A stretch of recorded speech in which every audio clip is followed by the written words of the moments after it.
brings South American soccer an in-depth look at the action across the whole continent, providing you with a tactical, analytical and critical view supported by Pinnacle's unrivaled odds. This is South American Soccer Insights.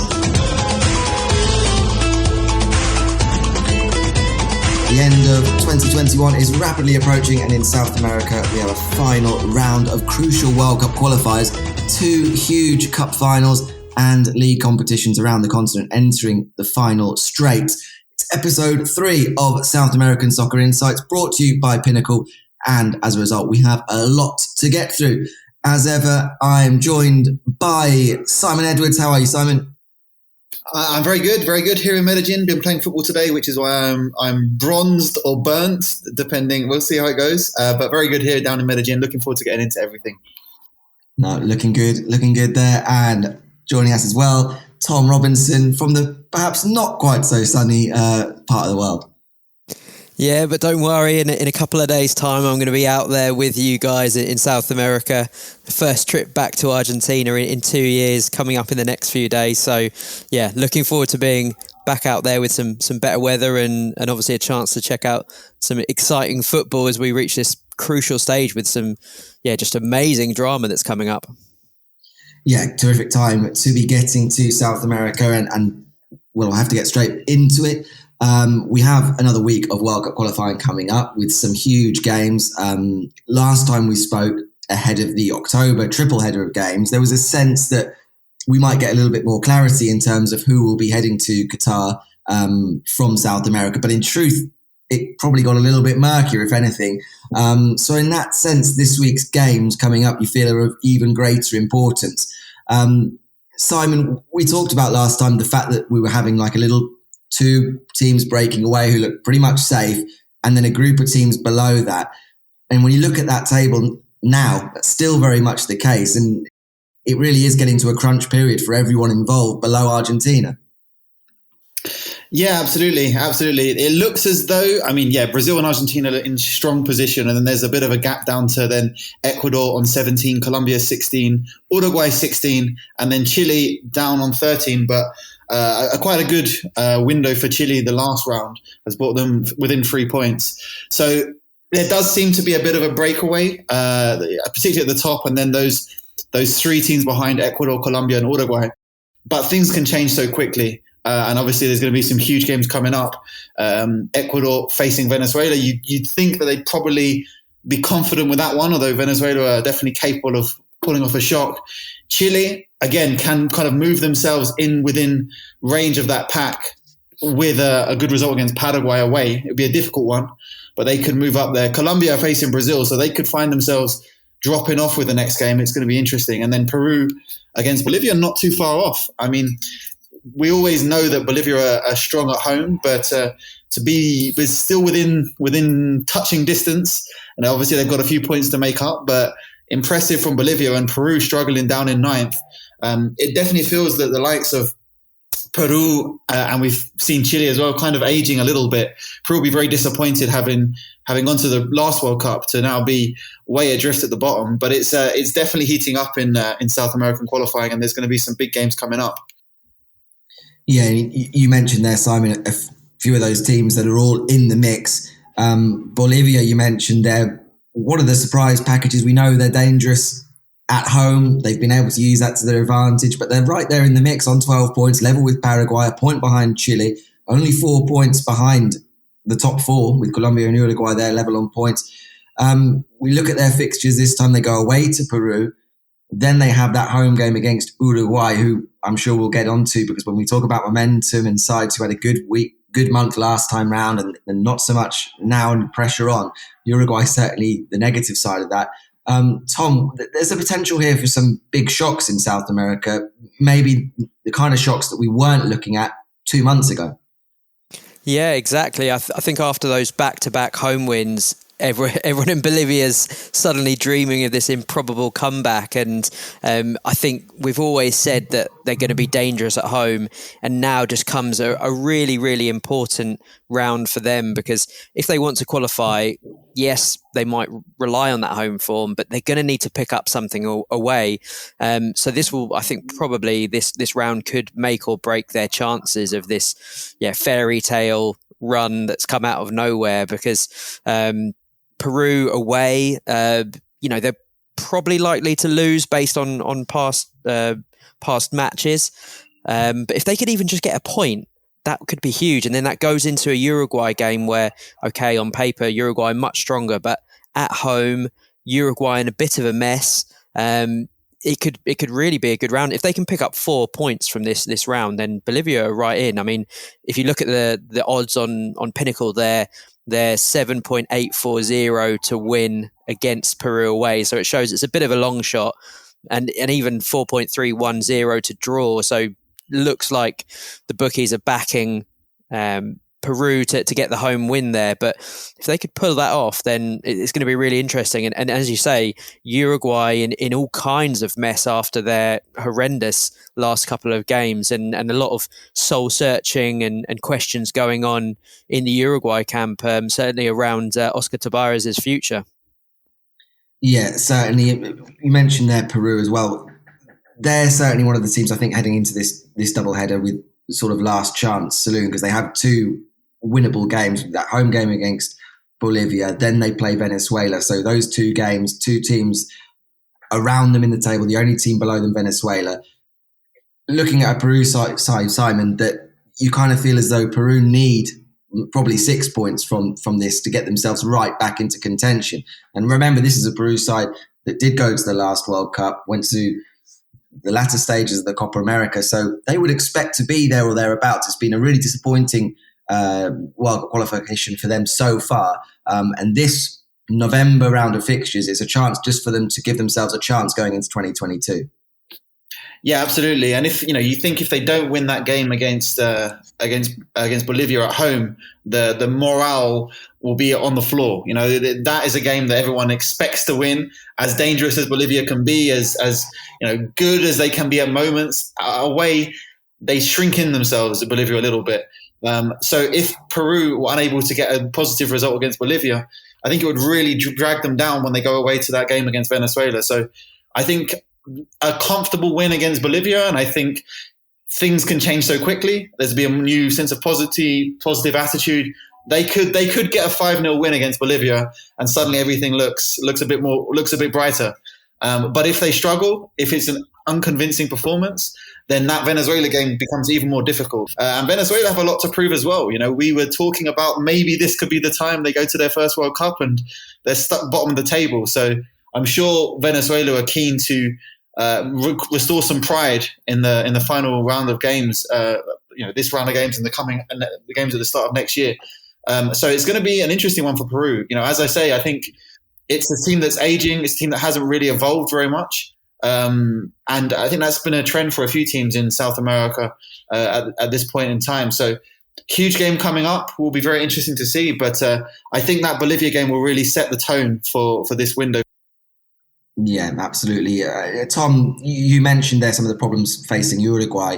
Can you just go into a bit more detail for anyone perhaps not familiar with just what the problems have been so far? I mean, we were talking 2 months ago, I think, the first episode, about how we looked at the table. Yes, we were looking at Brazil and Argentina, but Uruguay we were kind of looking at as probably the team that you'd expect to push themselves into third, comfortably qualify for the World Cup. So 2 months down the line, to be talking about all of these problems and being in a bit of a mess is a bit of a concern for Uruguay at this latter stage of qualification.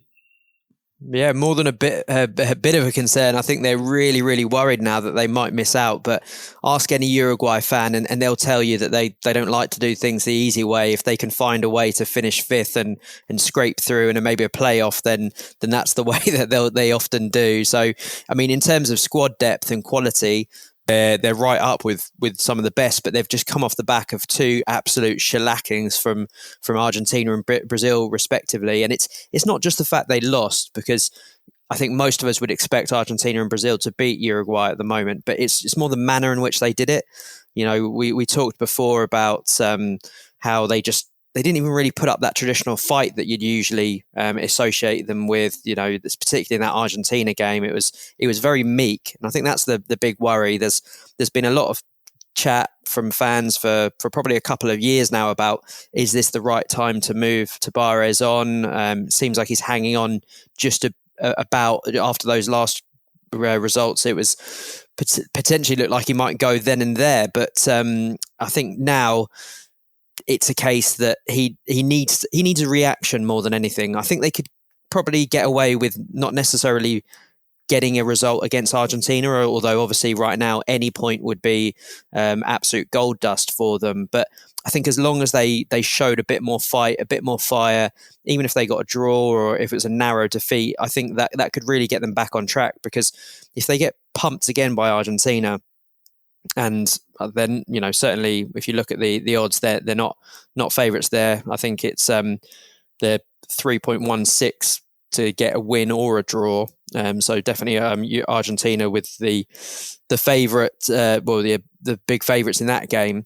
But if they have another poor result, going away to Bolivia at altitude is going to be a real struggle for them. So if they don't come out of this with at least a couple of points, I think they'll be worrying, and maybe there's even been talk that perhaps rather than throw a new manager in right now with these two tricky games, they might sort of let Tabarez take them on the chin, and then maybe the new guy can come in, give them a bit of a new manager bounce for the final ones, which are perhaps a bit more winnable. So yeah, Uruguay have gone from a position of not necessarily comfort, but you kind of thought, yeah, they're always going to do enough to genuinely being in a bit of danger here, which certainly I didn't see 3 or 4 months ago. And I think from the last round of games, even though Colombia didn't score a single goal, they probably will be quite happy with that last round of fixtures, won't they, Simon? I mean, how do you kind of view where they're at the moment? Because on one hand you think, yeah, defensively solid, taking points off Brazil, but at the other point you're saying that they've only won 1 in 7 qualifiers now. So what's going on with Colombia, Simon?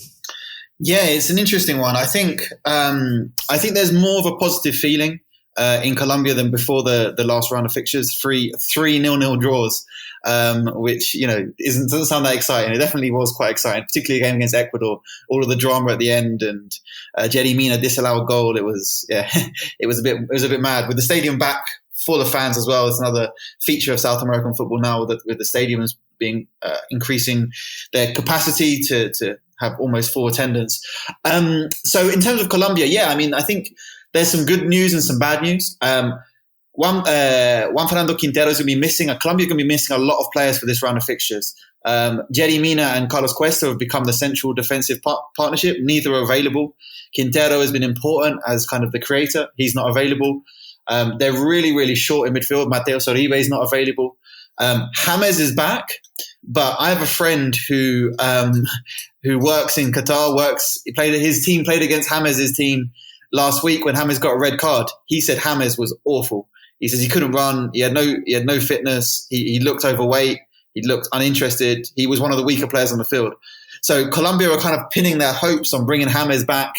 And obviously with the manager, it was going to be a really difficult to leave him out with like 10 first-team players now unavailable. Before he could say, we're doing okay. We've got some good players. Nobody's available. There's no playmakers at all. So you have to bring back James. And it'll be interesting to see, because Colombia have resorted to what is basically kind of a 4-4-2 with a number 9 and someone playing just off him. And that's kind of been out of necessity. It's been working fairly well, and I think they've probably created more chances than their opponents in most of the last 3 games. They're going to play Brazil next. Pinnacle have Brazil understandably as strong favourites. 1.408 for Brazil, 8.50 for Colombia in Brazil. But they've drawn the last 3 meetings. 3 of the last 4 games have been a draw between Colombia and Brazil. The other game that Brazil did win of those 4 was very controversial. Colombia scored, kept it tight until late, and it was a very controversial Brazilian equalizer. Then they scored in the 95th minute. So it's been very, very close. These games have always been very tight. I think this Colombian setup is quite well suited. It does seem to rely on Luis Diaz doing something amazing on the left wing. But another day, Colombia could have picked up some wins in this. Duvan Zapata missed a couple of absolute sitters. He doesn't seem. He might be one of those Carlos Bacca situations where he's banging them in club football and is starting to become a bit of a scapegoat or a bit of a villain for the national team. Hopefully that doesn't happen, because I think he brings a lot to his overall game and is someone Colombia really needs at the moment. So it's going to be interesting. I think Colombia could do something in Brazil. I think Colombia are quite fearless. Colombia feel intimidated by certain teams, but I think they're just more angry at Brazil. There's a bit of a rivalry now between these two. Neymar and Barrios always going at it, and Barrios coming out on top quite a few. January transfer window. Someone in Europe, please buy Wilmar Barrios. Newcastle, you need Wilmar Barrios. You've got £1 billion. Buy Wilmar Barrios. Always Colombia's best player. But it's going to be really interesting. I think Colombia will see the Brazil game as a free hit, and then obviously they'll need to get 3 points for the following game. But Colombia are in a good position. But that Brazil game, I think, is going to be a free one. And then Paraguay at home has to be a win. If they can get 3 points against Paraguay, something against Brazil is a bonus, and I think they're in a decent position. But confidence is fairly strong, but everyone's pinning all their hopes on James, who my local scout report says can't run. So we'll see how that goes. As we've said, difficult games then for the likes of Colombia and Uruguay. Maybe then it could be an opportunity then for Ecuador, who currently sit third. But we take a look at them playing a home game against Venezuela next Thursday. Then they go away to Chile, who have been somewhat unconvincing during this period. Could this be a month where Ecuador really be able to stake their claim to follow Brazil and Argentina through, do you think? It's definitely another chance. I mean, I think last time out might have been a bit of a missed opportunity to extend their lead over Uruguay and Colombia, obviously dropping points away in Venezuela. But crucially, they're still ahead and they've got two nice fixtures coming up. So again, you'd think that at home they should rectify that mistake against Venezuela. They're 1.387 to win that one. So should be a home win for Ecuador. And then Chile's a hard one, really, because a few months ago, you would have said that, yeah, this is a really good opportunity for Ecuador to pick up some away points. But Chile have got a bit of upward momentum now, and that's going to be a really fascinating game. It might be a case that with Chile really needing to get that win, they're going to have to come on to Ecuador, especially in front of a home crowd as well. And that might favour Alfaro's counter-attacking style. So they might play into Ecuador's hands there. But as well as Ecuador having a really interesting round, I think Chile do as well, because not only have we mentioned that very finely balanced game against Ecuador, but away at Paraguay for their first game, it's exactly the type of game you need to win if you're going to make it to the World Cup. And they've played their way back into contention somehow. They need to prove that wasn't just a flash in the pan against maybe weaker opposition. And Paraguay, they've got the new boss, Guillermo Barros coming in. So that's going to be interesting to see if there's a reaction there. And just by looking at the odds there, it's a really tough one to call. I think Chile against Paraguay are 2.660 to win, 3.040 to draw, and maybe 2.950 to lose. So that's a game that could go anyway. I wouldn't know what's going to happen there, but I think if Chile can get again, at least one win, definitely if they can get 2 wins, then they're right back in the mix. But I think that game against Paraguay is going to be sort of low key fascinating. It might not be the one that jumps out. There's certainly the big guns like Argentina and Brazil playing each other, and Brazil against Colombia, Argentina against Uruguay. But I think all those teams just bubbling underneath could really take advantage of what's happening above and shoot up. And Ecuador, Chile, Peru, Bolivia, they're all teams that I think are going to be ones to keep an eye on in this round. Yeah, Paraguay will be praying that roll of the dice, getting in a new manager, will be enough to put them back into contention. But you're absolutely right. I think it is an opportunity. As we've seen teams maybe not be able to take it in the previous international breaks where we've seen teams pick up maybe one win, one defeat, and everyone's taking off points of each other. We're still seeing such a tight table. As you say, the standout fixtures probably are those ones involving Argentina. When you look at the fact that Argentina go away to Uruguay in that big Clásico, then they host Brazil. And it's with those fixtures in mind that I think Argentina will be very, very grateful that things have been going so well for them leading into this November, that they'll be very satisfied that they're sat there unbeaten with that long unbeaten run that stretches all the way back to 2019 Copa America. And we'll be able to say, okay, we're not necessarily having to look at taking maximum points from November against in those two big games, but it will be, of course, fascinating still to keep an eye on those big rivalries. And I think two rivalries as well that this month could be particularly spicy given how the game went against Uruguay last time, as we talked about.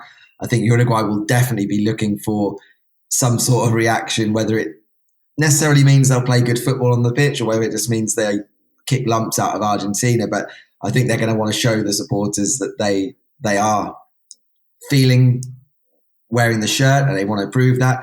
And the Brazil rivalry seems to have just taken up a notch in recent years. Richarlison's social media at the centre of that ordinarily, but that will make that game extra interesting as well. So Simon, just quickly before we finish then, when you look at these fixtures, who are you looking at really to say, yeah, at the end of this year, those teams are going to be confident of getting their place in 2022? Yeah, I think, look, Brazil are there, Argentina are there, more or less. They think they can be there mathematically after this. So those two, book your flights, no worries, all good, sorted. Ecuador, as you say, Ecuador could go both ways, but I think this is their big chance. They get the points, they get the job done this week, and I think they're well on track. Colombia, I think that Brazil game will be interesting. I think it's going to be feisty. If you want to look for some interesting bets, maybe cards and sendings off, maybe the way to go. I can't imagine there'll be too many goals, which probably suits Colombia. I think it's going to be interesting because Brazil are very strong, very dominant, but I think that Colombia can go toe to toe with them in kind of the physical stakes, and it does tend to break down to that physical kind of game with the likes of Neymar and Luis Diaz making the difference on the counter. So I think Colombia have a chance to put themselves in a strong position. Uruguay is going to be fascinating to see. As you say, strong squad, but looking a bit lost. So that'll be interesting. Chile, again, this again is a big chance for Chile. Bolivia, who knows? I'd be very surprised if Bolivia are there or thereabouts. I think look, it's really Brazil, Argentina there, Ecuador, Colombia, Uruguay have it within their grasp if they can keep the form going. They're probably the best 5 teams on the continent right now. But we know Chile are organized. We know Chile can make the best of what they have. And what they have is aging. It's not what it was 5 or 6 years ago, but what they have is still good enough. And they're organized, so they can definitely still make something happen. Bolivia, the wild outsiders, who knows? But they'll if they have that opportunity, if they can sniff that opportunity, it'll be interesting to see how they respond. Will they lose? Will they shrink inside themselves, or will they think, Jesus Christ, we could actually get to a World Cup? This would be amazing. It will interesting to see how they respond. They're always confident at home, but as you say, they're going to have to win a game away and get draws away to have a chance. So we'll have to see. And then Peru, Venezuela, trying to save some respect in this competition, and Paraguay as well. Going to need some goals. We'll see what happens. They're taking a bit of a risk. It will be interesting to see. So I think it's the top 5 for me are probably the favourites, but Colombia aren't scoring goals. Uruguay are nowhere near playing to their potential, and Ecuador are still quite unpredictable for me for all of the qualities they have. So Chile could push them, and then if someone can emerge from Paraguay, Bolivia, Peru, then it can still be interesting, and things can change so quickly because everyone's playing each other. They're taking points of each other. There's so many 6-pointers in South American qualifying that the thing can turn on its head very quickly. But it's going to be fascinating, and I look forward to seeing how it plays out in the next week and a half, 2 weeks. So you've tipped everyone there, Simon. I'm saying the top 5. But they could mess it up. They could mess it up. Well, there you have it. The 5 that we have at present will be the 5 headed to the World Cup. But we have, as Simon said, some big games coming up this month. Only 4 would remain after that in 2022. So very much up for grabs. If there are any slip-ups during this month, it could be a mortal wound against one of those sides. Obviously, this month as well, it's not just World Cup qualifying. We have the 2 big games in terms of club football coming up, the 2 finals, the Copa Libertadores, the Copa Sudamericana. And we've been talking since the quarterfinals about who's there, and it's no real surprise, I don't think, to any of us to come down to an all 4 Brazilian sides. We'll start with the Libertadores, the big one, the big prize. We were talking during the semi-finals about probably not being too surprised at the fact that we have this Palmeiras Flamengo final. Palmeiras, the reigning champions, looking to do the thing that nobody's been able to do since Boca Juniors in 2001 and retain the Libertadores against a Flamengo side that won it in 2019 and look as strong as ever. So, Tom, break this down for us. I mean, what are we looking at in this Libertadores final? It looks like it's one of those which is very, very difficult to call. Yeah, I think that is the best way to sort of sum it up at the moment, because you've got second versus third in the Brazilian league right now.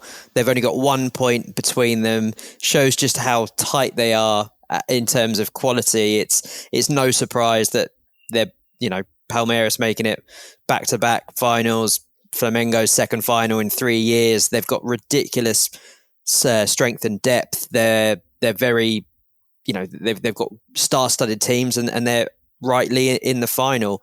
I think it's going to be interesting how much of that packed league schedule has an effect on the final, because they've got a lot of games to fit in at the moment, and both could be pretty knackered by the time they get there. So I wonder if the fact they're playing so many games means that we might not get the best spectacle. Plus, those one-off finals have always been tense, more a case of teams not wanting to lose, which may well play into Palmeiras' hands. Even though their defensive record in the league isn't as good as Flamengo's, we've seen how good they are in cup competitions, and I think they've probably just got that better manager for those cup situations. They're on a decent run at the moment. I think unbeaten in 5 with 4 wins. Palmeiras have also, I think they're a bit streaky, because I think before that they had about 7-game winless streak. So I think a lot will depend on the form coming into the final. Flamengo have dropped off a little bit lately, but have picked up the rhythm and starting to get the wins together again.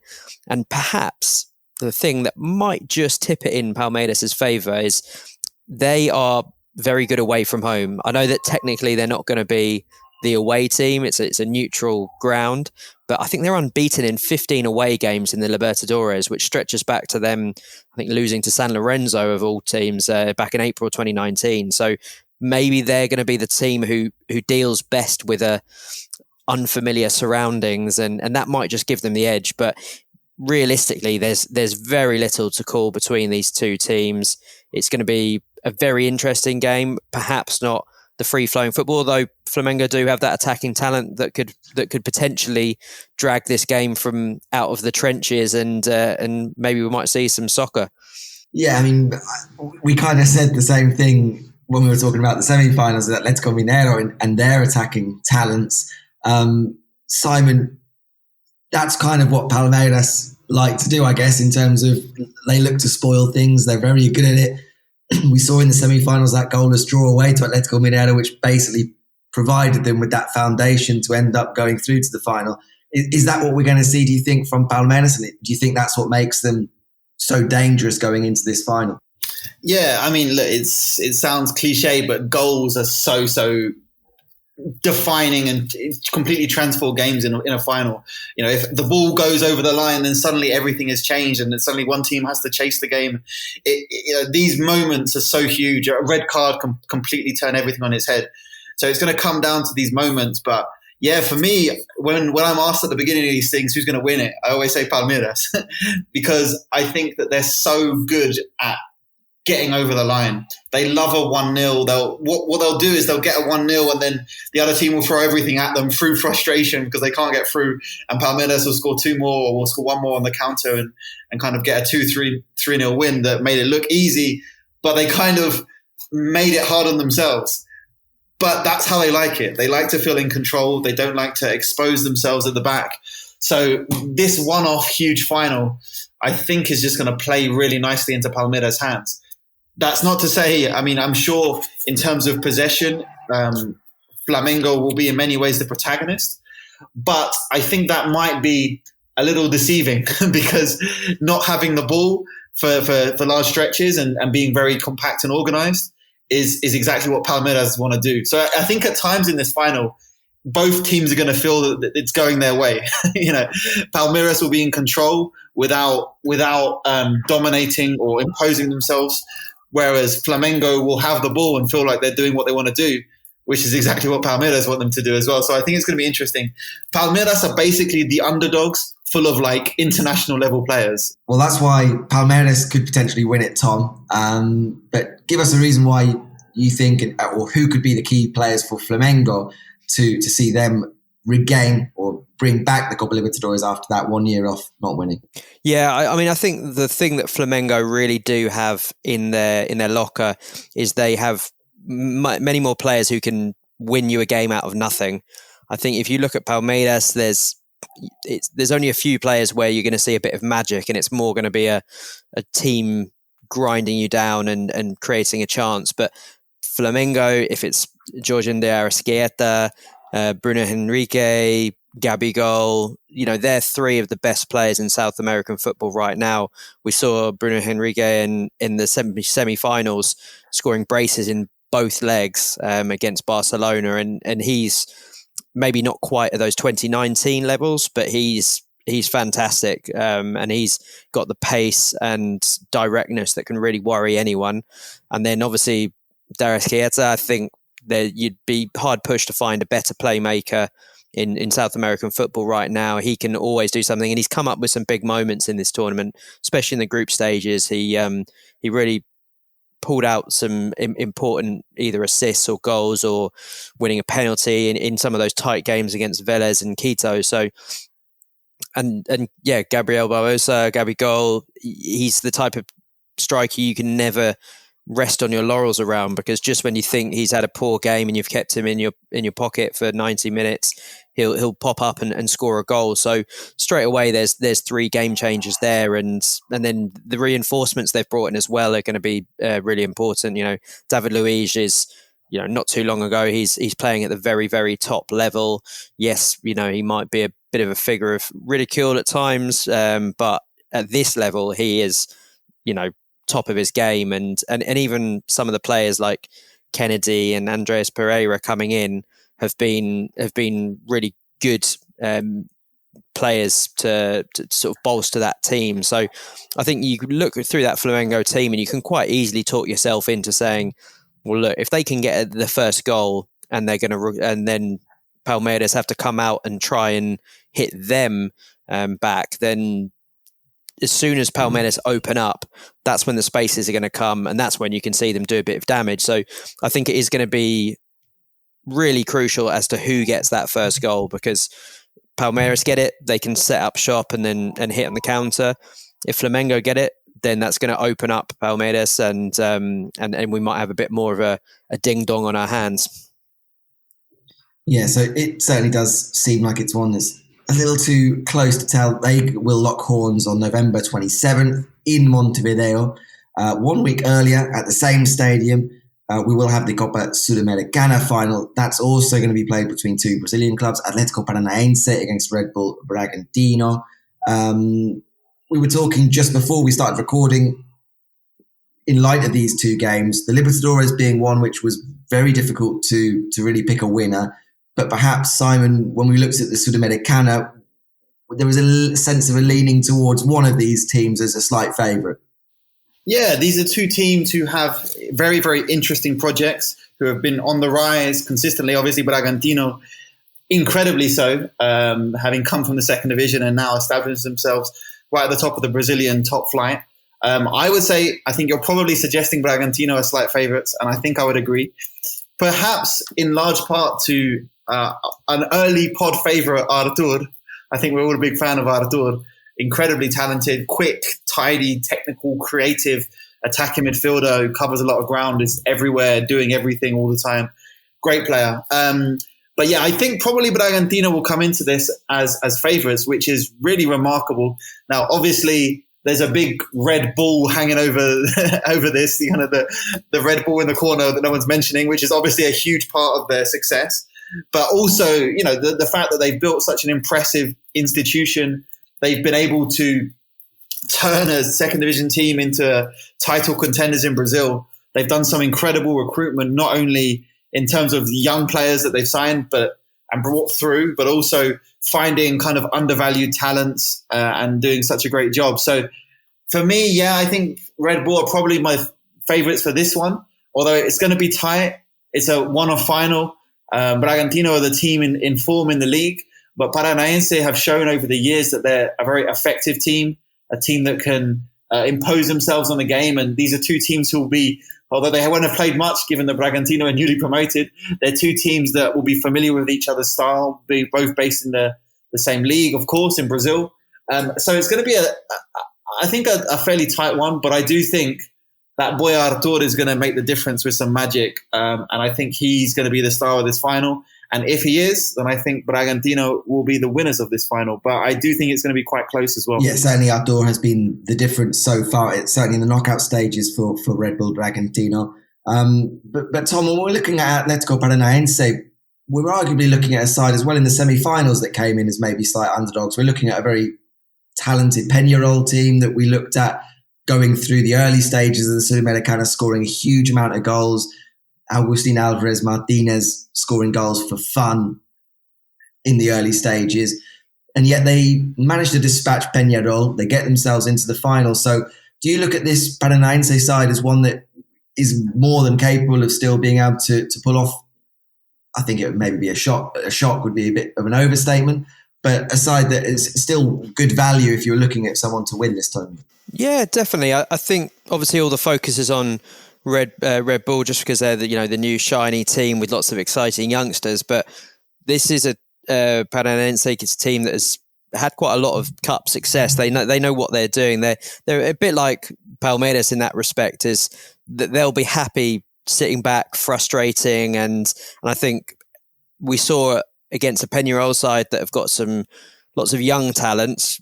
That experience sometimes can get through. Marshalled by Thiago Heleno at the back there.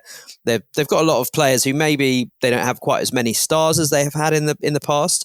But it's a tough side to beat. And probably by the time this podcast goes out, they'll have already played each other in the league this weekend, but that's going to be an interesting match up to see how that affects things later on. But yeah, certainly it wouldn't be a surprise at all to see Paranaense edge it. I think if they can keep it tight and get to 60 minutes and sort of still be in it, then maybe Bragantino's inexperience in these kind of situations might see a few wobbles, and certainly Paranaense that won't be fussed if they have to take it all the way to penalties or something like that. So it's definitely not a sure thing. Even if you look at Bragantino's position in the league and say, yeah, they should be favourites because of that and how dominant they've been in the Sudamericana. But I don't think this one is quite as cut and dry as maybe it first appears.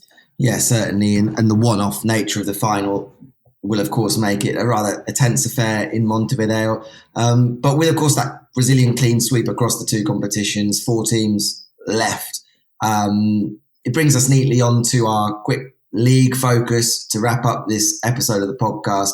And so we go to Brazil. It's entering the final stretch of the Brasileirão season. As we've already mentioned, a few of the teams where they are in the table, Flamengo, Palmeiras, Bragantino, all in the top 4, but trailing the leaders.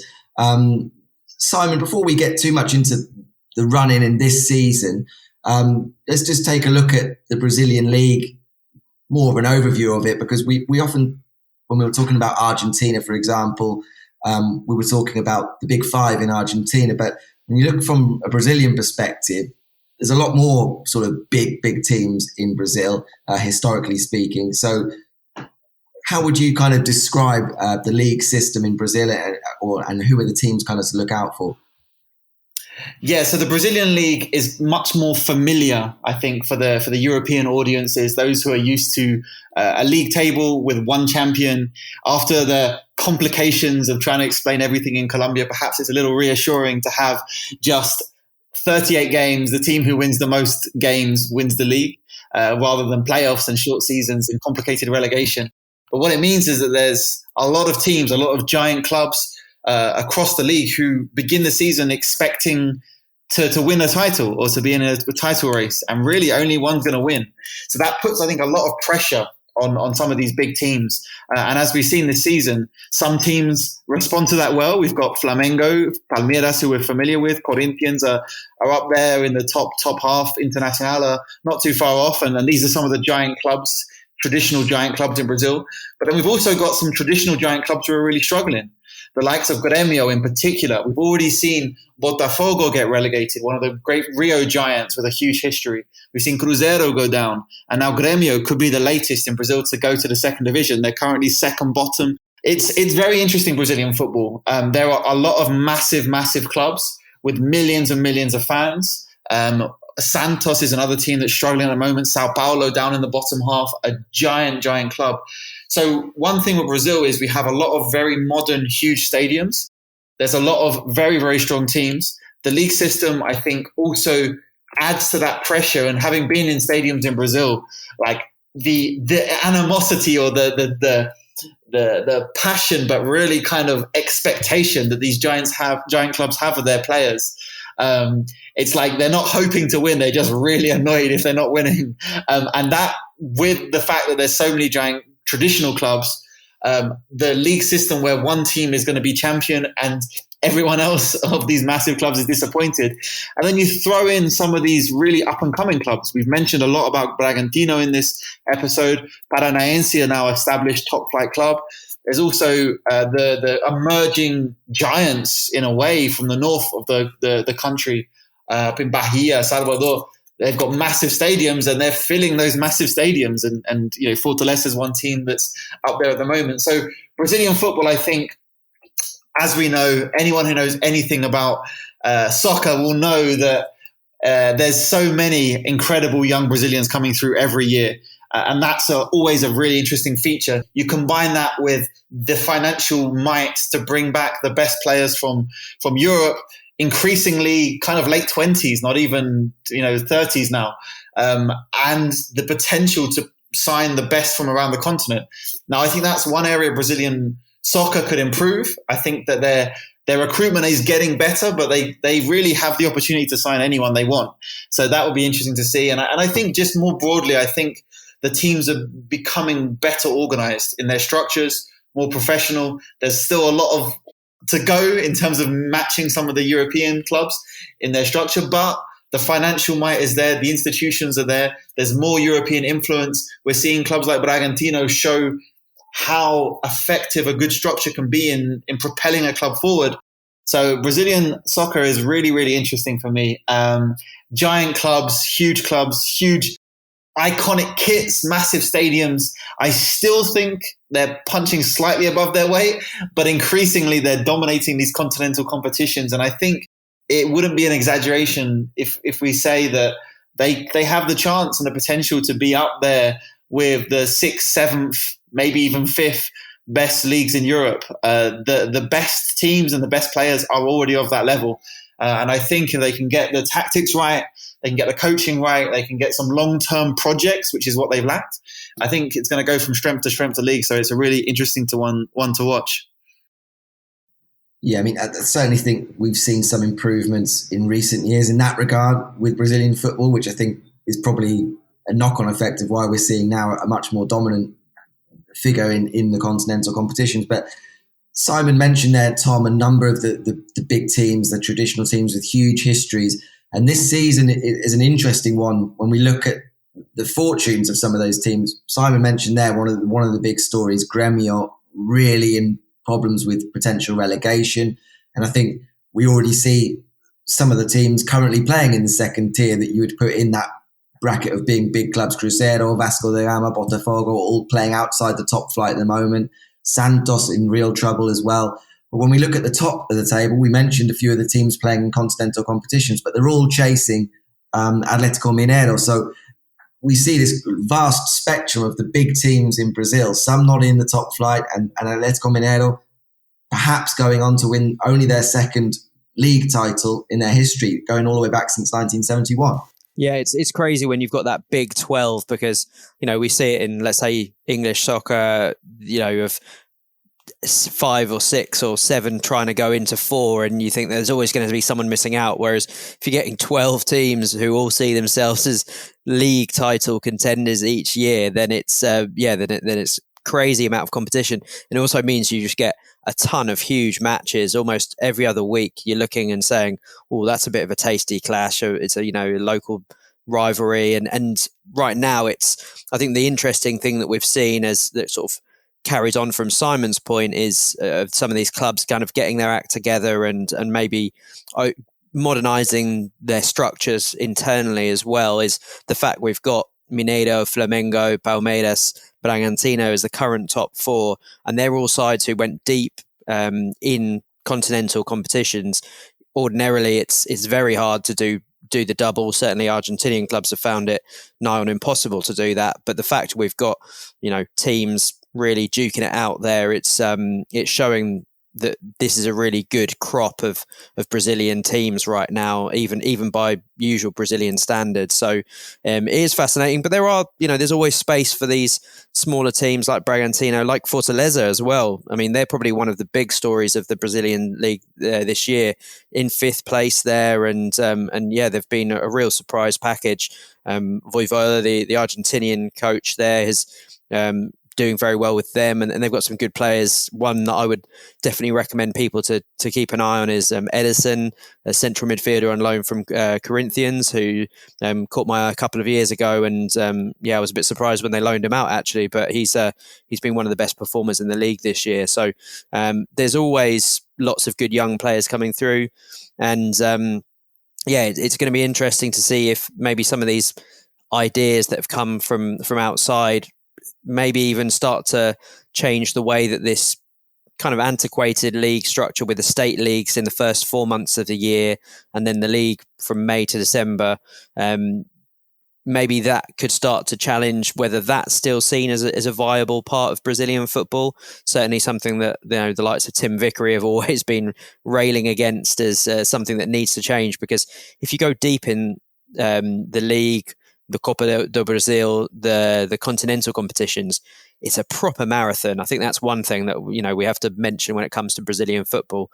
There's still room for it, I think, where if they modernized a bit more, it could become even stronger, which is a scary thought for the rest of South American soccer.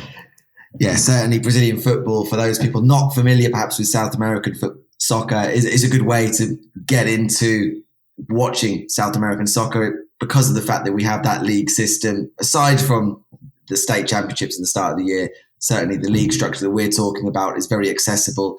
And as Simon pointed out there's an increasing amount of quality teams and players in Brazil. We'll come to a close there for this episode, having given a brief glimpse into Brazilian football. But thanks as ever to you, Simon. No, you're very welcome. Enjoyed it. Always enjoy discussing South American football, and looking forward to seeing how these massive games go and talking about them again next month. Yeah, absolutely. We'll be back again next month to look back, I'm assuming, on what, as we've laid out, a very dramatic month of World Cup qualifiers. Thanks for your insight as ever, Tom, as well. Cheers. Yeah, no, it's going to be a fascinating round of qualifiers and big matches at the end of the month as well. So it's going to be great. And looking forward to attending some matches in person as well. So it's going to be a good month, I think. Yeah, absolutely, Tom. You'll be able to enjoy some games here in Argentina. And of course, as you say, we've got some huge games coming up. So when we next meet to discuss, we'll be looking back on champions in both those competitions. We'll probably have a better idea of exactly what's going to happen with World Cup qualifiers, and we may well know a few champions around the continent domestically as well. So thank you for listening. Remember, you can go to Pinnacle to check all the latest odds and betting insight, plus plenty of content over on the Twitter at Pinnacle and with the Instagram pinnacle.betting, with plenty of other sports as well. Just remember, please gamble responsibly. All the odds mentioned during today's episode correct at the time of recording, so go to pinnacle.com to make sure closer to the time of the correct odds. But thanks very much once again for listening, and we'll see you next month.